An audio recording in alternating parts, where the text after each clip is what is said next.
Okay, here we have the final match, I believe, between... Okay, it's possibly the final, but... Okay, my bad, apparently it's not the final match, but we have a match, PvP between Alcardu and Pandatank.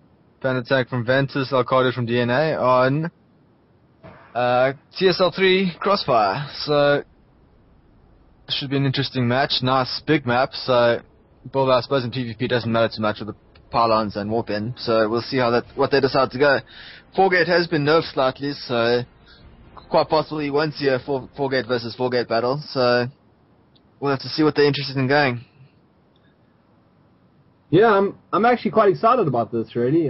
With the 4-gate nerf, I haven't really seen much PvP since the nerf, so I'm kind of interested to see how it impacts it. Pandatank is certainly the big dog in here, though. Yeah. He's got the reputation, the experience, so we're going to have to see what Alcardu can do here.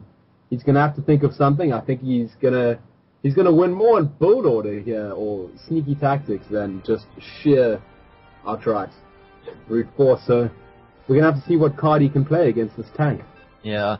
I mean, it definitely does take into account a lot of skill, but especially this matchup, you can get caught off guard a lot by, say, a hidden pylon, or you going 4-gate and he manages to get some sort of DT out. There are a lot of build order losses that can occur, so it'll be interesting to see what they do. PvP was known for being a little bit of a rock, paper, scissors matchup, but as of late we've really seen the metagame of this matchup actually evolve to be quite epic, actually. There's quite a lot of different things that you can do, so it's going to be interesting to see what they decide to do. A lot of PvP does come down to macro. You don't see expansions very quickly. There's a lot of one-base play. So it could be a bit of a macro battle at times. Yeah, for sure. Especially with force fields and whatnot. One-base attacks, you catch the guy's army just outside or as it's moving out, force field the ramp. You can normally kill half his army right there and pretty much win the game. So it's quite dependent on what they exactly decide to do. We do have Alcardu spawning the top right as yellow, with Pandatank in green, bottom left. Okay, here we have the final. Yeah, I think yellow and green are a little bit close. Hopefully it's not too difficult to see what's going on in these battles, but yeah, nothing crazy so far. No proxy gates or anything like that. We do see quite standard stuff going down, although no, never mind. Wait, we do have is that a 10 gate from Alcardu? So that's quite an early gate. Yeah, and a 12 gate. I must say, on these distances, I'm not sure how much it will actually help, because he might get his warp gate a bit faster, but it's not like on a close spawn sort of map, or even on something like Zelnaga, where you can drop that early gate, stream zealots at the guy's base, and just do like a bit of early damage, maybe kill a probe or two, just because of the close sort of rush, not close, but definitely closer than this rush distance. But yeah, and especially since he's getting up a gas as well, he's only getting one gate. So I'm not really sure what he's hoping to benefit from that very early gate. A little bit of a strange... There goes the cyber core, so he obviously is going for some sort of more advanced tech. Pandatank is just sitting on his one gate though so far, dropping the second pylon and now putting down his cyber core. Yeah, so there's almost identical builds here, but Alcardu has sneaked in a little forward pylon there. I think that is out of the scouting range. If a probe does go down that ramp to head towards his opponent's base, he's not actually going to see that, so quite a sneaky placement there. We'll see how it works out for him. Yeah. Close enough so that he can actually warp in and not have to take a long trek around from one of the side bases. We do have Pandatank throwing down his second gas.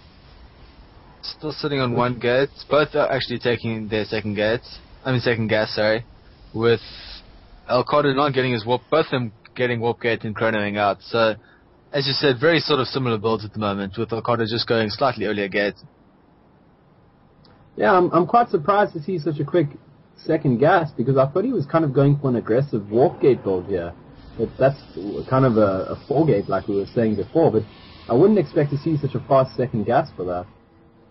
He could be doing something different from your standard 4 gates. I mean, the normal 4 gate is to sort of wait till 26, throw down your 3 gates, and next 3 gates, and just go off 1 gas. But there are some variations with more sentry heavy play or sort of 3 gate blink stalker, possibly even some sort of DT build that can get used a couple of times. We do have Pandatank throwing down his 2nd and 3rd gates. We'll see soon whether he's going for his 4th, but it doesn't look like it, so he's going to do some sort of more long-term plan than just a 4-gate attack. Yeah, we could see a kind of 3-gate pressure, though. It's not uncommon in PvP, because if your opponent is going for a 4th gate or anything, really, he's really going to have the defender's advantage on that. So it's a little bit of a risky build. But we see Alcardu only with, is that 2 gates right now? Yeah. 2 gates and 2 gaps. And he is sort of probably going for DTs, because you don't normally see that with... Well, the DT build is normally a 2-gate build, from what I've seen at least with a lot of Protoss. And we do have him throwing down that Twilight Council on the left there. Hidden away on the side, so probably not going to get scouted unless he gets quite unlucky. Pandatank getting 2 sentries, so he's being sure to be able to force the ramp to defend in case of any sort of early pressure coming in. Yeah, and I think we're almost certainly going to see... Well, we could see Blink Stalker, but I thought he was going to go for a quick DT build, and there is the Dark Shrine, so he's going to go for DTs, which could work out quite well, because Pandatank going for a Stargate. No Robo right now. So if he gets caught off guard here, this could be really, really bad for him.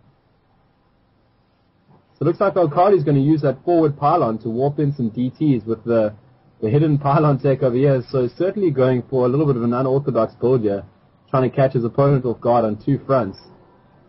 Pandatank is throwing down a forge, probably just for upgrades, but it will let him throw down a cannon as soon as he sees the cloaked movement of the DT going up his ramp if he catches it. On the other hand, Alcardu does have 4 gates, so if he has the resources available at the time, he should be able to warp in. So enough stalkers or whatnot to defend. He does have 2 sentries there, but they're not exactly the best option in trying to fight off a Phoenix or some sort of airplay. And, another Alcardu will want to see Pandatank is throwing down a cannon right at the front entrance of his base. So again, we see him with this 6th sense of cheese, it seems like, that he had in the previous game as well, just seemingly preparing for exactly what's coming his way without actually starting it. Because that's can definitely, and there we go, 3 DTs warping in, and they are going to be stopped dead trying to walk up there. And they could have come in a few seconds, maybe 10, 20 seconds earlier. They might have been able to sneak past just before the cannon finished, but as it stands, especially just standing there, they're going to get shut down so quickly. Even before then, I was thinking, Pandatank actually has his units aligned to block the ramp entirely, so he would have actually had to start hitting Zealots with his DTs and thus giving away his tech a little bit earlier than he'd like to. Yeah. And unfortunately, he's morphing in 4 DTs here. He still doesn't know about that cannon, so he's already committing to this, and he's going to be bitterly disappointed when he gets there. And those 4 Phoenix going into the back of Alcardu's base are going to do serious damage to his probes there. Quite a few probes being killed off quickly there. I know this is a terrible feeling to watch them fly in there. 2 sentries, but they can quite easily be lifted up. 5th Phoenix arriving. Those sentries will go down quite quickly. Sort of just streaming his probes in now. And he's sending the probes. Some sort of desperate attempt to try and do something. Apologizing quickly and calling it GG. He knew he was beat there when he saw that cannon. He knew when he saw that cannon. Yeah. I mean, I don't think necessarily worthy of an apology. It wasn't a bad build. He was trying to catch him off guard. The hidden tech was good. The forwarded pylon was unscouted. So if Pandatank hadn't kind of predicted that and built that cannon, we could have actually seen him quite easily take a win there. So I don't think necessarily a bad strategy. He just got really unlucky, and as a result, looks quite silly. Yeah, I mean, let's be honest, it would be quite easy to not put that cannon down there, or just to try something slightly different and get caught off guard. But timing was near perfect if he'd moved those first 3 DTs in instead of warping in more. The timing was so close there. The cannon slightly later, DTs maybe slightly earlier. Pandatank obviously knows the exact timing if that was his plan for detection there. Obviously knows exactly how the PvP matchup works, so well played to him. Yeah, I think there's definitely I think there's definitely a little bit of a metagaming effect at play where Pandatank thinks, okay, this guy knows that in a straight-up game I'm probably going to win, so let me try to do something. He's probably going to try to do something a little bit sneaky. What is the best kind of sneaky build he could try to catch me off guard with? And the answer to that really is DTs. So he just thought, look, I need the Forge for the upgrades. I'm just going to plonk a cannon at my entrance and be completely safe.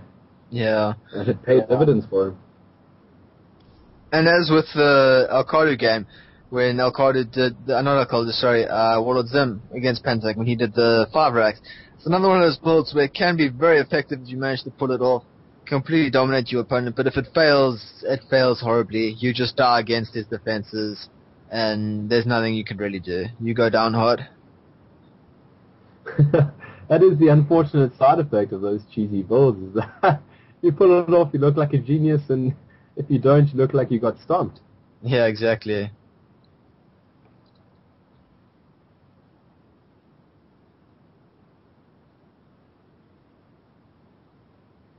Okay, cool. I assume the stream is down then. Okay, then I'll go sort out the map pool for XTC. It's all you, Chris. Keep them entertained for the next 20 minutes or so on your own. Oh yeah, okay. But not a list. Hey, guys. Tap dance, go. What do you call a Zerg unit with a list? Okay, I'm gonna mute him. Ultra list. Oh my god, that's comedic gold. It's a beautiful sight, sir. Why is MC so good with force fields? Because he's had centuries to practice. Can we get some new humor, please? We've heard this one before. Some what? Give us another one. We've heard that one before. I'm recycling them, man. I don't have any more. Give us some Korean political humor. Korean political humor. I don't know. You